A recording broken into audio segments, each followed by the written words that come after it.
This is Linux In-Laws, a podcast on topics around free and open source software, any associated contraband, communism, the revolution in general, and whatever else fancies your tickle. Please note that this and other episodes may contain strong language, offensive humor, and other, certainly not politically correct language. You have been warned. Our parents insisted on this disclaimer. Happy, Mum? Thus, the content is not suitable for consumption in the workplace, especially when played back on a speaker in an open plan office or similar environments. Any minors under the age of 35, or any pets, including fluffy little killer bunnies, your trusted guide dog, unless on speed, and cute T-Rexes or other associated dinosaurs. This is Linux In-Laws episode. Martin, now it's your turn for a change. Oh, series 529, episode 2. Yes, we're recording this in the year 2057, July 45th. The calendar system changed in 2032, if I'm not completely mistaken, but only in Europe. Britain stayed on this strange thing called, what's it called? The Gregorian calendar, right? Martin, you're the historian. You're the history buff between the two of us, no? I thought you meant the new cryo system that we developed has taken off in the meantime. But no, we're talking about a calendar change, aren't we? Okay, yes, yeah, indeed. What cryo system are you referring to? You're talking about kind of freezing Ethereum or Bitcoin or something for financial gain? Is that what you're referring to? No, I'm talking about freezing you. Freezing myself? Why? You can make it to 2057. Martin, do you know a hack called Infinite Lives? Uh-huh. I'm just checking. Exactly. Oh, maybe we should do an episode on it. How's that? I'm sure the listeners will be interested. Yes, if there's enough listener feedback, why not? I'm happy to welcome Rebecca Rumbul of the Rust Foundation. And Rebecca, before I make any more mistakes, why don't you introduce yourself? Thank you very much. Yes, I'm Rebecca Rumbul. I'm the Executive Director and CEO of the Rust Foundation. Before we go into the bits and bytes of Rust, no, I'm joking, we won't, but rather talk about the foundation. Rebecca, where do you come from? What did you do before you set up the foundation with a couple of other people? And what's your background? So I am based in Cardiff. I came to the Rust Foundation from a tiny little digital NGO in the UK called My Society, which was kind of focusing on building open source software for improving democracy. So listeners in the UK might know them from doing theyworkforyou.com, for instance, which is a kind of parliamentary accountability tracker. So I've worked in and around tech for the last 10 years or so. Before that, I was working in Cardiff University on politics. But I think everyone can agree that it's easy to get disillusioned by such things. So a career in that wasn't for me. So yeah, that's an interesting choice. Did you notice beforehand? Out of the frying pan and into the fire, right? So no, I think, tech's really interesting. I've been really fortunate to work with parliaments and governments all over the world, looking at how they can improve their kind of digital capacity and their digital offering to be more accountable and transparent to citizens. When the job came up at the Rust Foundation, it was kind of too good not to apply for.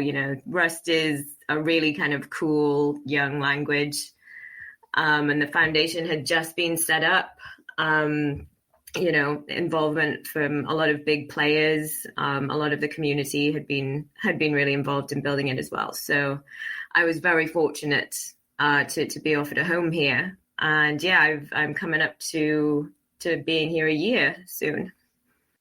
This is more than fascinating. And before we touch on the foundation, I reckon there may be just one or two listeners out there who do not know what Rust is.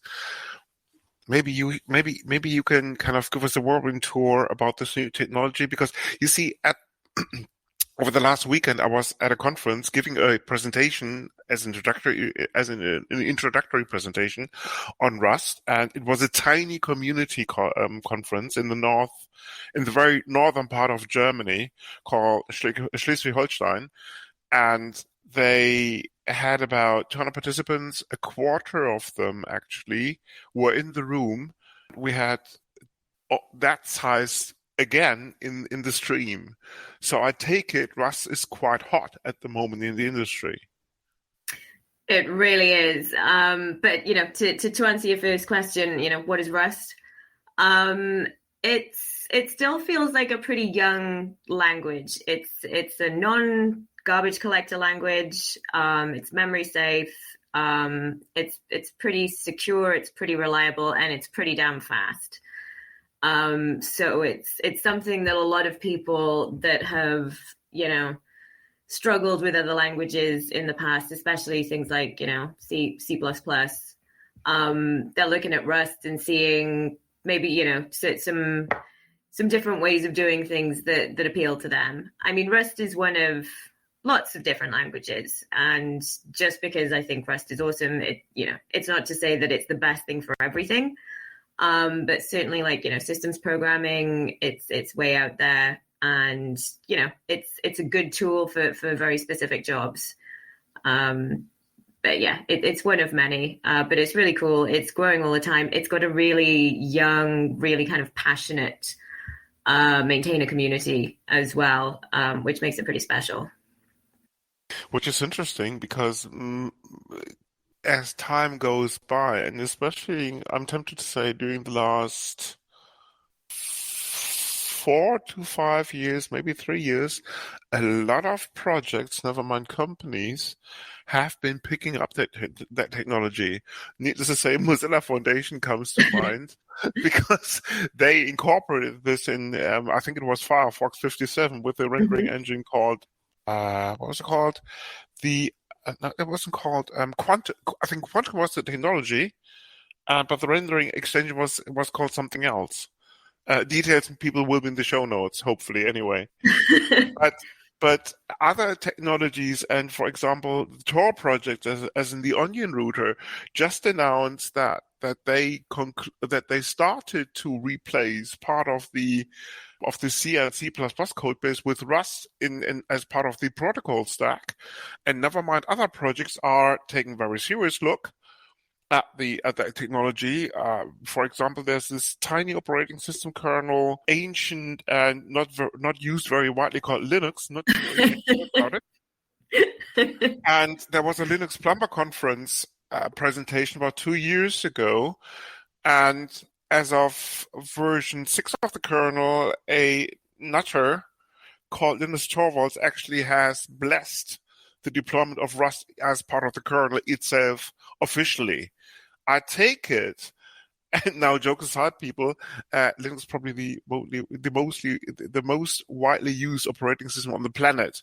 If you pick up a smartphone underneath the covers, Linux is running there.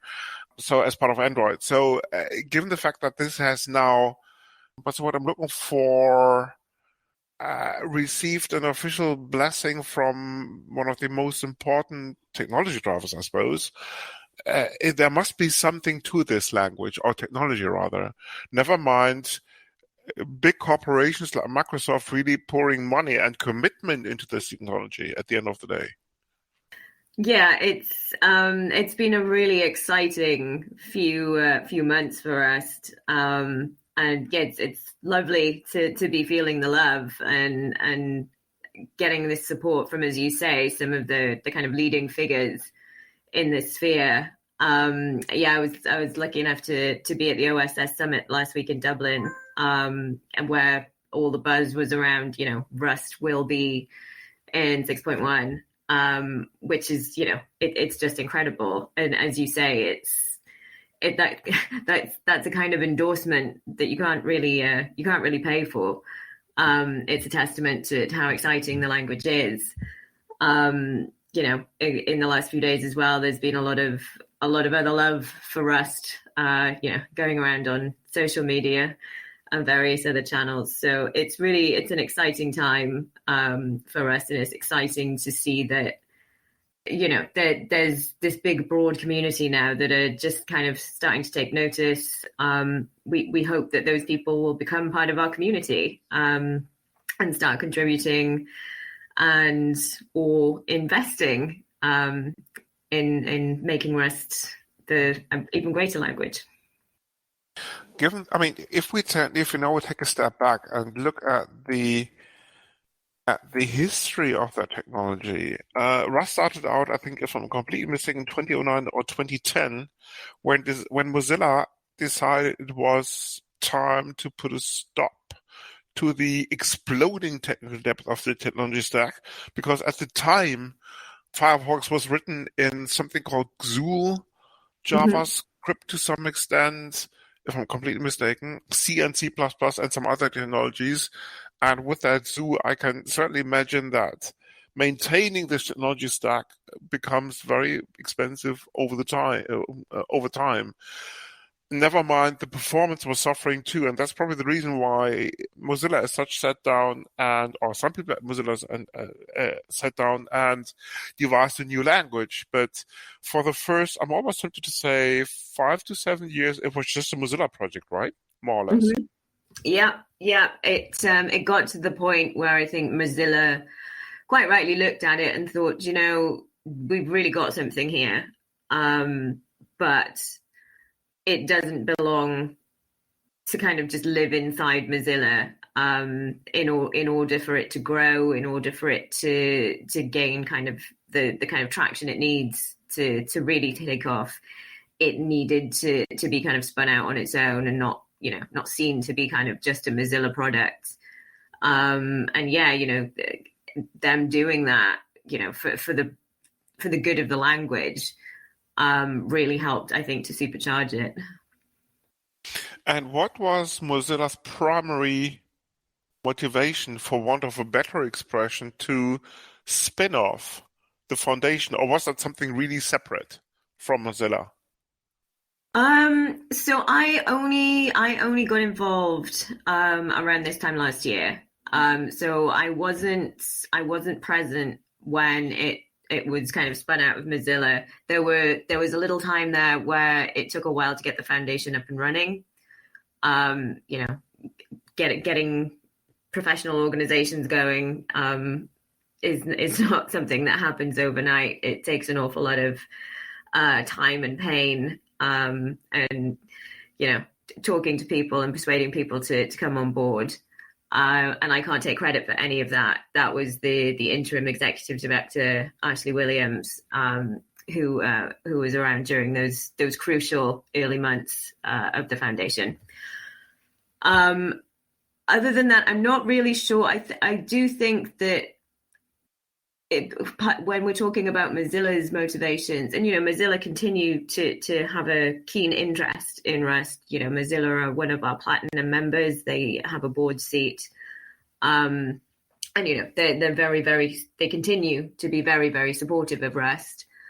But I suspect, like many things, you can keep something in house, and it will potentially, dent how people see it. If this was just seen as a Mozilla project, I doubt there would have been the kind of cross-industry interest, collaboration, investment that's been achieved because it was able to spin out as an independent foundation.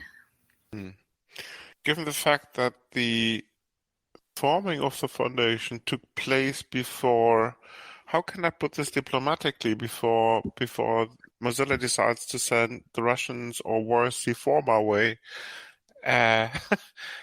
restructuring efforts. Yes, sorry. As in a few people were let go at Mozilla, and I reckon because I think some of the original Rust team was affected too, but I suppose that they didn't have any problems finding new employment. Did that wave of redundancies have any impact on the foundation as such? I'm not sure you could say it had an impact. The redundancies had a specific impact on the foundation. I mean, it it's always really, really sad and really unfortunate when people are made redundant, right? That's a terrible thing, and I wouldn't wish it on anyone. It's a horrible, unstable place to be. The fact that so many people heavily involved in Rust inside Mozilla, the fact that they kind of spread out across the industry, and ended up in really key positions in lots of other big tech organizations, that was good for Rust, I guess, because you've got these people seeding interest in Rust inside all these other organizations. These people that already knew and loved Rust were now kind of keenly advocating for it across the sector. So, I never want to say that it was a good thing that anyone lost their job. But certainly I think, it's pretty powerful to have ambassadors for Rust, as I say, kind of like spreading out across the industry and advocating for it inside other organizations. Okay. By the way, who else was a founding member beside Mozilla of the foundation as such? So our founding members, as you say, Mozilla, Google, Huawei. Yep. So Google, Huawei, AWS. You're testing my knowledge. Microsoft, perhaps even? Sorry? Microsoft, perhaps even? Microsoft, yes. I know Meta came on board slightly afterwards. So AWS, Google, Huawei, Mozilla, and Microsoft were our founding members. Meta came on board afterwards. And we've just announced that JFrog has joined as a platinum member in the last month, which is also awesome. Changing tack just a little bit. Since you joined, what's your typical day like? After getting up and then finishing off about 14, 15 hours later? Right, okay.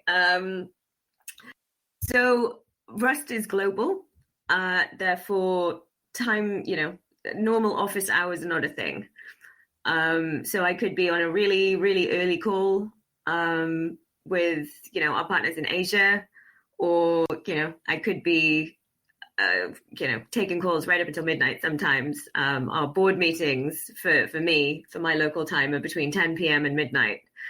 So it varies wildly. Unfortunately, it is a lot of sitting down in front of the laptop having calls.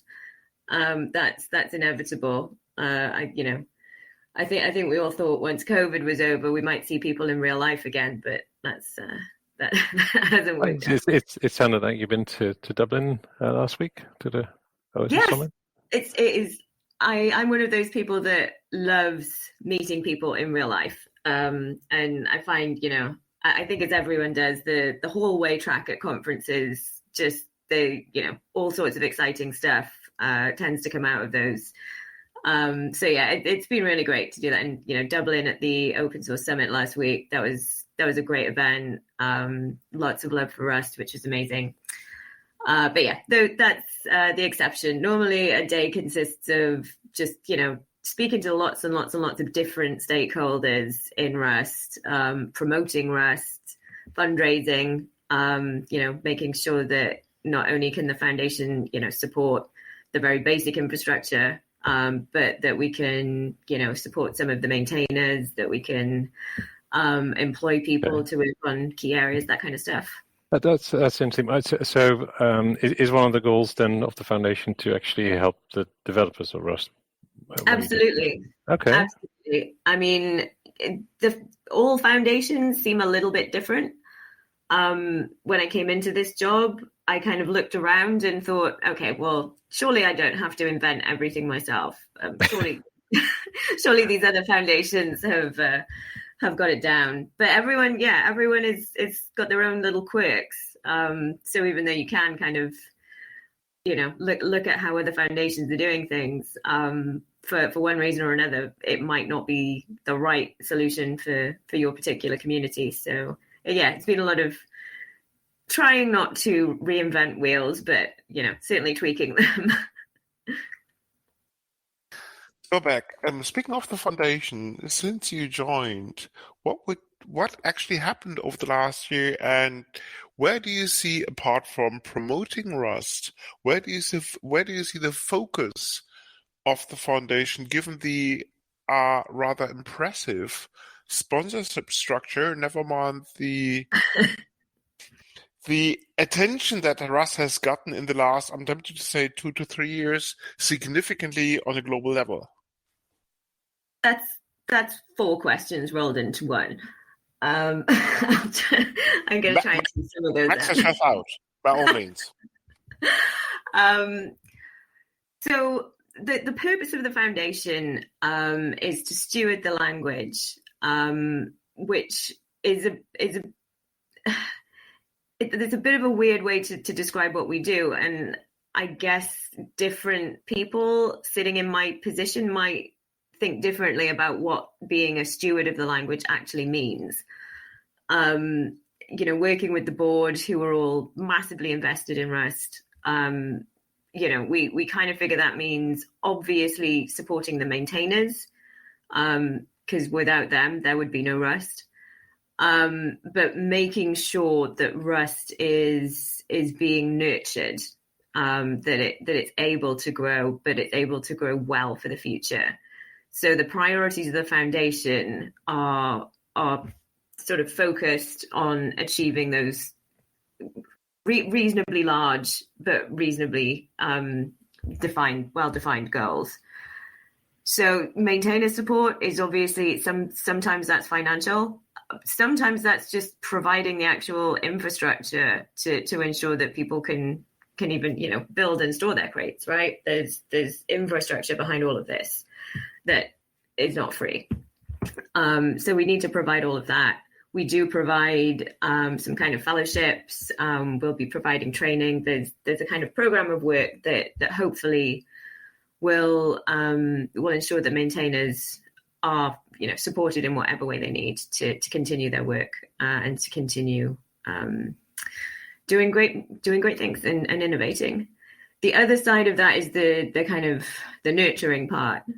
That is much more about trying to figure out how you grow sustainably, how you ensure that an explosion in adoption, for instance, doesn't cripple all of the foundations and all of the maintainer community. So trying to figure out how to do that in a kind of sustainable way that you can also leverage funding or investment or in-kind resources to shore that up too.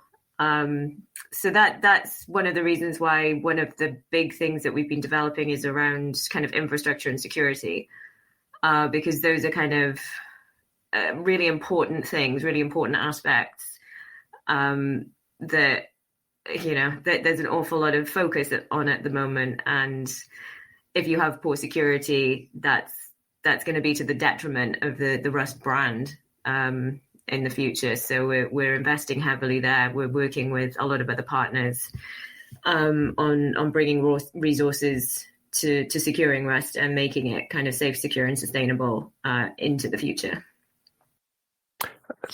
Makes sense. A couple of questions on that. You mentioned the board and likewise you mentioned partners. Are we thinking here of industry partners, and what is your board made up of? Are those the let's say the sponsors, or are they completely independent people? Or can you shed a bit of light on that one? Yeah, sure. Our board is it's a really, I think, unique makeup, actually. We have a platinum membership. If you sponsor or if you are a member of the Rust Foundation as a platinum member, then you get a board seat. So all of our platinum members have a board seat. But we also have 5 board seats in addition that are reserved for members of the project. So the project community can vote amongst themselves as to who occupies those board seats. And it means that there's a really great close relationship between the maintainer community and the foundation. They are there to kind of help influence our priorities. They're there to make sure that the direction they feel is compatible with how the project feels. And they act as a really valuable kind of communication conduit between what's going on inside the foundation and what's going on in the project. Because I think sometimes there's always a bit of a shroud of mystery around what's going on inside an organization, which is not necessarily us wanting to be secretive, but just mostly in most places, no one wants to see how the sausage is made, right? No one cares about the budgets. But nevertheless, some people are interested. So it's great having those. The sausages, yeah, okay. Fair enough.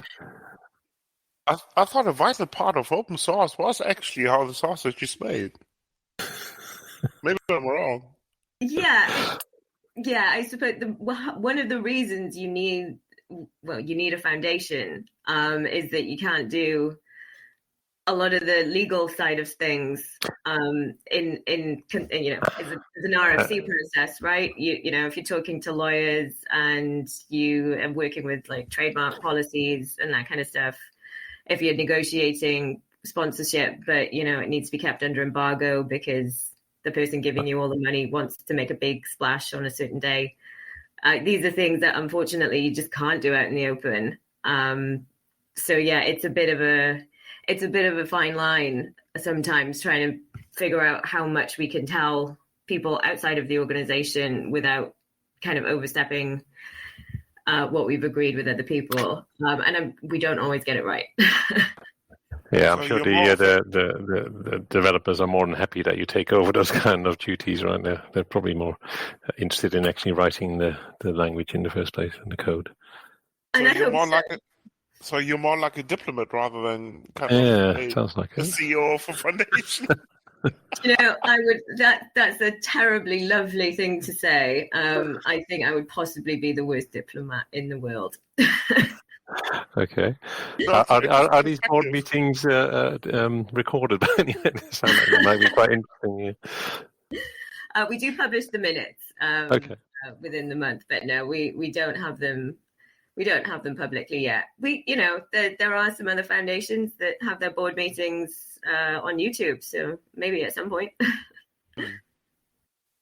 Going back to my original question, given the fact that the foundation has made a very big stride, never mind impact on the industry as a whole, when I gathered, as part of this presentation that I was referring to earlier on, I gathered a list of projects that have been using Rust for the last 5 years, and I stopped at about 10 or 15, and the slot was really packed. I probably could have continued, let's put it this way, for another 10, 15 slides easily. Given that attention, where do you see A, the language going, and B, the foundation continuing in its effort, not just to promote the language, but rather to shape the ecosystem as such? I know these are big questions, but it's my kind of perspective on this, because I've been following Rust for at least the last 4 or 5 years. Sure. As we've already said, it's really exciting times for us. Considering 10 years ago, very, very few people knew about Rust. It has kind of exploded, and you see from the Slash data reports and the Stack Overflow reports, the last couple of years, the numbers are all just going up. I think as I said earlier, I think one of the things that we need to make sure of is that an explosion in Rust users doesn't kind of tip everything over. We want to be thoughtful. We don't just want everything to explode. It be a hot thing for kind of 5 minutes. but then, fall over because we haven't invested properly, or, our maintainers burn out and leave exasperated. That's absolutely not the way to do these things. What we really need, and one of the things that I'm working on a lot is getting those partners to come and support us, getting resources to ensure that we're not kind of hitting a brick wall, or we're not being throttled by capacity issues. One of the things I really want to do, and it's something that the foundation is turning its focus to over the next few months, is to figure out how we can best support better learning in Rust. I think, and anyone that knows about Rust, probably after what is Rust, the second thing is Rust has a steep learning curve. I think everyone has heard that. And, that's something we need to fix as well. That's something that we need to throw some meaningful thought at, because if Rust is too difficult to learn, if it takes too much kind of initial upfront investment for people to learn it, then at some point, that is going to limit our growth ability and the popularity of the language as well. That's a big priority for us over the next few months, is figuring out how we can best kind of support efforts to provide better learning opportunities. That's interesting. I mean, where do you see the growth? And because it's obviously been used as for systems programming for device, now being a lot about Linux, etc. But do you see it going beyond that? Is that what you're thinking here in terms of growth? Or? I do not claim to be technically aware enough to quite know where potentially is an area that this would grow into that might not be obvious. At the moment, I keep seeing Rust 4 insert word here.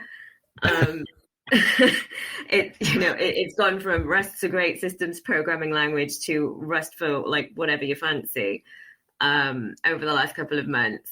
And, who am I to say no? Or that, I am not here to judge people's ideas. I, admire the creativity of people and the commitment and passion of people that love Rust, and, they do want to innovate with it in ways that maybe might not be obvious. Obviously, WASM is something I think that's growing quite a bit. Like I say, we're investing in the security side of things. We keep hearing, certainly in the US at the moment, there's an awful lot of policymakers that have that have all of a sudden become interested in security and open source. And we keep hearing things like, oh, we'll just use Rust because it's completely secure. And we also have to educate people that that's not quite right. Rust will still have some security vulnerabilities. Rust is memory safe. It's not 100% infallible. There's no such thing as a completely secure environment or language, right? That's for sure. Indeed, yes. I'm glad you mentioned WASM, by the way. Yes, because as did we you all want to pick know, up on Martin, that, Chris? Yes, because as we all know, Martin is a WASM fanboy. But no jokes aside, no, you see, and this is something that has been picking up over the last year or two, given the fact that now WASM is way beyond ordinary kind of C Sharp, whatever language you wanna pick, and just pushing this to the client side. I mean, there used to be JavaScript, but given the fact that this is almost, I'm tempted to say legacy these days. Jokes aside, for people, JavaScript will still have its place. It just depends on where and how and when and stuff. So, no, jokes aside, the thing is that WASM now has, and I'm not revealing a secret here, that WASM actually made the jump from the client back to the server side. I'm almost tempted to say comparable to JavaScript, because there are now incumbent projects that are taking a very serious look at using the WASM ecosystem on the server side, similar to the development of JavaScript about 5 to 6 years ago, I suppose. Any thoughts on this, Becca? I know this is really technical, but it has the possibility of impacting not just client side, but also the server side to a kind of large extent, given the history of something called JavaScript for the last, as I said, 5 to 6 years. Sure. I mean, I can remember being quite excited about WASM. I honestly would have to defer to people that know much more about it than me. I don't think I can give you an opinion on that, if I'm being honest, because I have heard about it, and when people explain it to me, I'm like, that's really cool. But my thing is that it helps streaming. And that's what I'm more interested in. Perfect. Now, Martin, what are your thoughts on this? Oh, I like JavaScript, yeah. Yes, this is something that we're going to cut out, I suppose. I'm joking.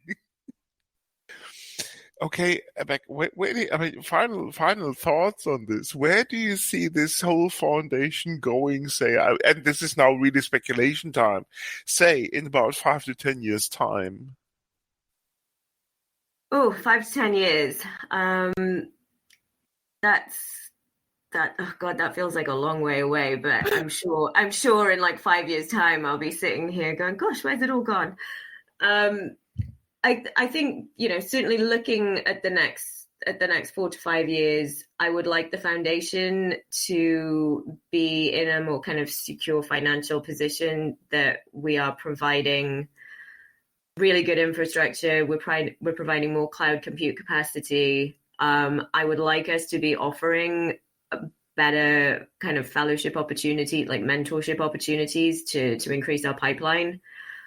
Which we're, starting off slowly. We've got a fellowship program at the moment, but it's relatively small. I'd like to be able to find more funding to put into that to make sure that maintainer pipeline is being kind of bolstered.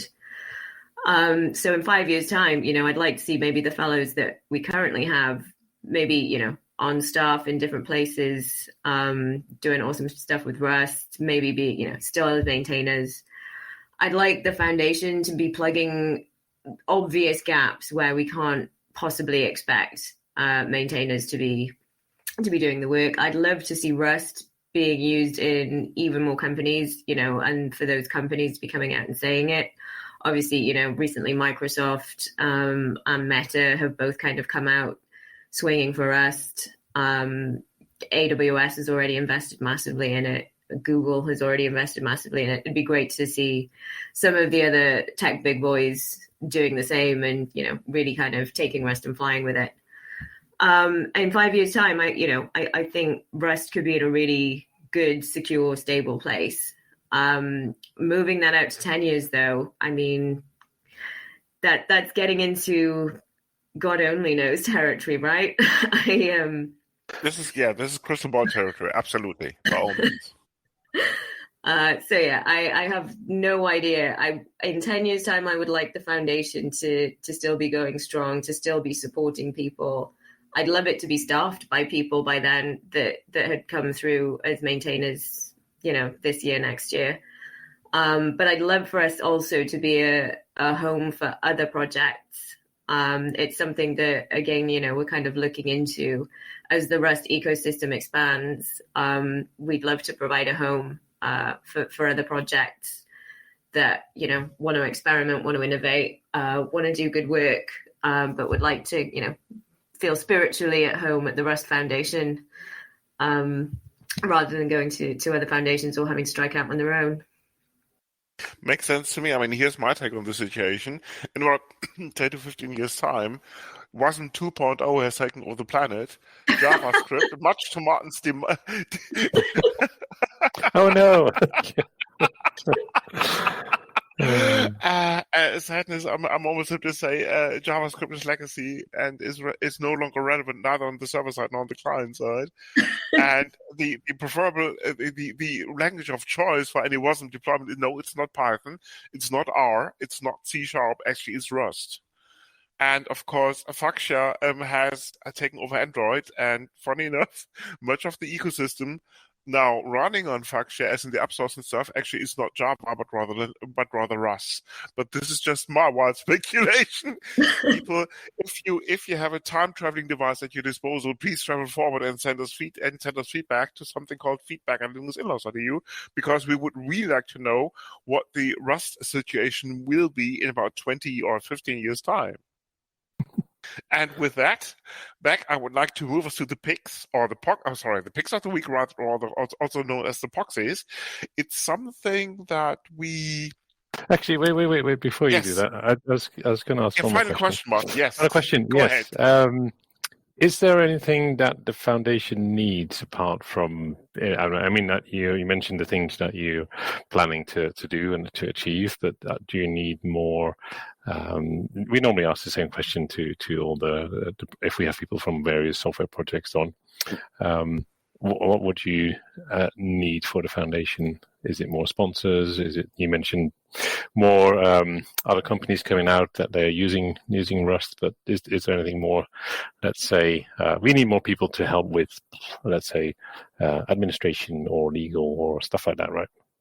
So if you want to go for volunteers and plug it, the whole thing, just go for it, Beck. That's the point in time to do it now. Okay.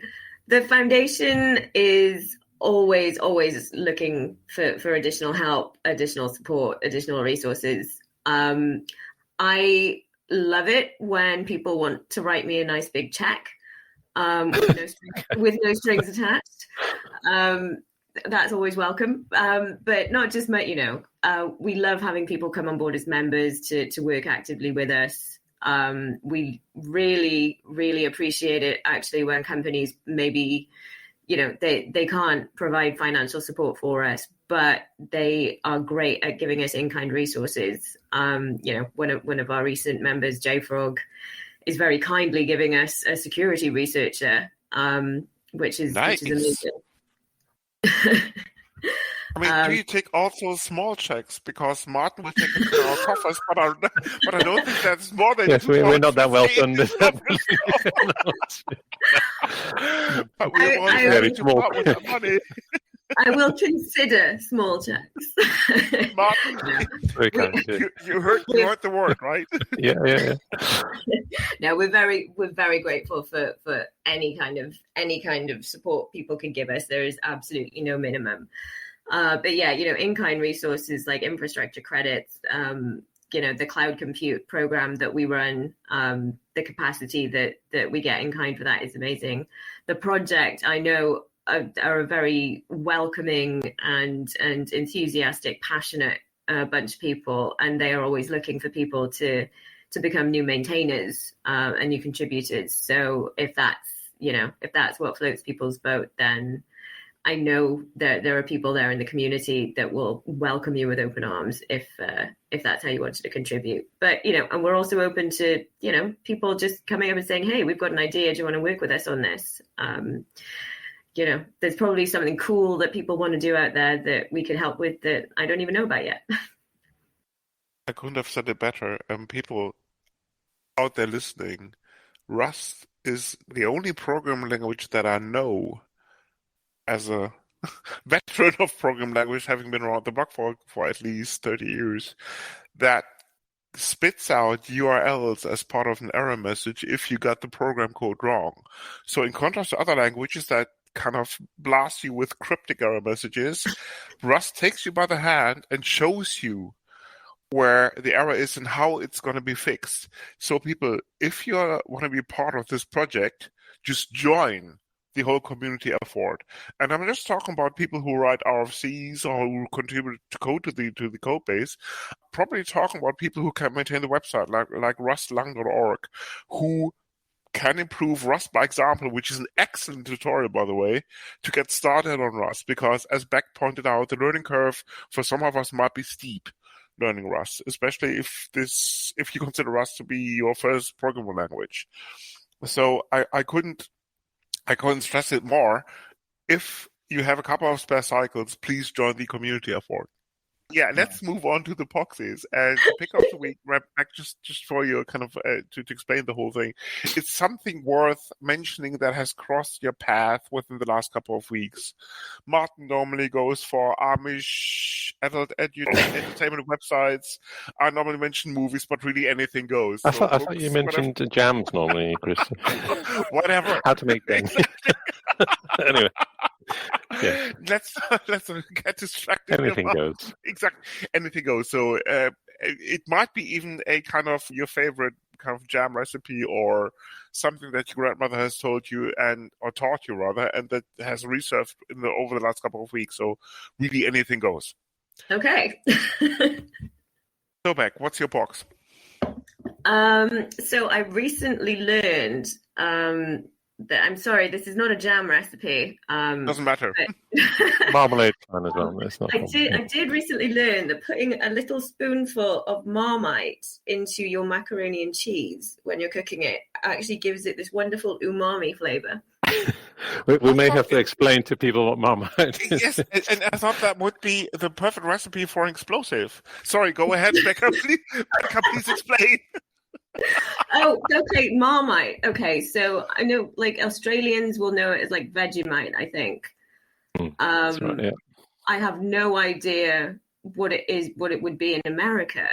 Good Lord. It only exists in the UK and Australia as well. Then, yeah. Links may or may not be in the show notes depending on censorship. It's fair to say that Europeans would consider it as in continental Europeans would consider it to be an acquired flavor or taste rather. Not just Europeans, right? Oh yeah, I think that's quite a divided. I'm just assuming. Okay, even population of the UK as well. Okay. Yeah, it's a yeast extract that has quite a strong flavor. Let's put it that way. So is this too niche? No, it's fine. No. And anything goes. Anything goes. That was the premise. And how many people have survived this actually? Well, my cooking. Just checking. That's all. My husband's still alive. Excellent. You see, that would be the first thing that our lawyers would ask us with that sort of advice. Becca, I'm joking. Fair enough. So, Martin, what's your box then? My box is having finished the what's it called? The capture. Yes, having finished the capture the other day. I am now in the process of watching The Suspect on ITV, which is quite entertaining. And considerably more realistic, in fact. Okay. So you're not constantly annoyed about what they've done wrong in any matters IT like they do in the capture. Anyway. And ITV is one of these linear streaming formats, as in where other people prescribe you the point in time and date where you have to watch things. No. It's also on normal antenna type TV. Yeah. Exactly, that's what I meant. So you have to sit down in front of a watching device at a predefined moment in time if you want to catch the content. No, they have moved on to catch up as well now. Yeah, excellent. So you can watch it at your own disposal. Those of you with VPNs, you're good. Yeah. I see. Okay, fair enough. What about yours then? Yeah, my box is actually also a TV series called The Terminal List. I think it was on Amazon Prime. Yes, I've seen this. Oh, you have? Quite amusing. Okay. Yes. So what did you make of it? Yeah, it was very entertaining. Very entertaining. If a little bit, unrealistic again as well. But there we go. I would go as far as say violent, actually, as a matter of fact. Well, violent as well, yes, but it's kind of the premise chances of surviving all these activities are not as high as portrayed by the series. So don't try it at home. No. Well, no. The premise is actually Seal loses most of his team and tries to, in a very freaky, strange way and tries to get to the bottom of it. And suffering from a medical condition, he slowly uncovers a political/industrial ruse. I don't want to give too much away. No, I won't. People who haven't watched it. It's very entertaining, but it's certainly not for the faint of heart, because it is at times very, very violent. So, having said that, I'll stop here. If you are into that sort of thing, and it's pretty well done, let's put it this way. There's a good story behind it as well. Yes. So it's not just. I especially violent. like the music as in the title music. I really dig that. But anyway, okay, Beck, that has been more than interesting, for want of a better expression, because interesting doesn't quite capture it. Thank you very much for the insight. Fascinating is a much better word. Yes, thank you very much. Fascinating. Riveting. Yes, riveting. Excellent. Yes. Keep up the good work, I'm tempted to say. And looking forward to having you back in a few years' time, maybe in 10, 15, 20, to give us an update on the status of the whole thing. We'll see if your predictions came true. You never know. Yeah, for sure. Thank you very much. That's been great. Yes, thanks a lot. And it has been a pleasure having you on the podcast. This is the Linux in-laws. You come for the knowledge, but stay for the madness. Thank you for listening. This podcast is licensed under the latest version of the Creative Commons license, type Attribution Share Alike. Credits for the intro music go to Blue Sea Roosters for their song Salute Margaret, to Twin Flames for their piece called The Flow, used for the segment intros, and finally to Celestial Ground for their song Sweet Justice, used by the Dark Side. You find these and other ditties licensed under CC at Jamendo, a website dedicated to liberate the music industry from choking copyright legislation and other crap concepts.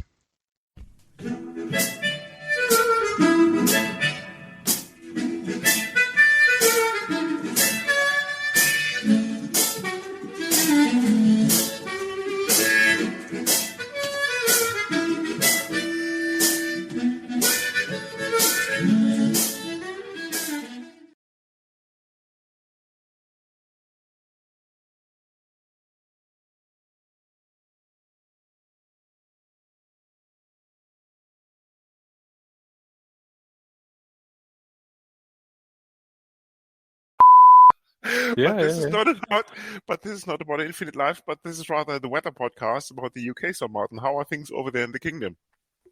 Yeah, all good. Autumn is here, but yeah, there we go. Happens every year. And the country has managed to kind of to cope is probably the word I'm looking for, with the recent death of a monarch, I suppose. It was quite an event indeed. Most people were off for the day, watched television. Everything was closed, of course. Yes. I mean, what I read in the news, about 10 billion people watched it, and that's much more than the Earth's population. Yes, which is quite amazing when you think about it. Probably those aliens again, isn't it, that hacked into the BBC? Just blame the BBC for this. But maybe they just got the numbers wrong. It's entirely likely. They're probably using some dubious open source database like Mongo or something. Or maybe they should switch to a much more modern technology that helps them with their software. Talk about modern technology, yes. Which nicely leads us to tonight's guest. This is the awkward pause that we normally cut out. We're having said that. Beck, is there anything that we should exactly? Is there anything that we should talk about before we wrap this up? I feel like I've been talking for a very long time. So do I, so does Martin, so no worries. Good thing. I don't know when this is going out, but there's obviously we're headline sponsors for Eurorust in Berlin next month. Yes, which is October, I suppose. That is next month, yes. Given it is September, yes. Very much so. The episode may go live slightly after that.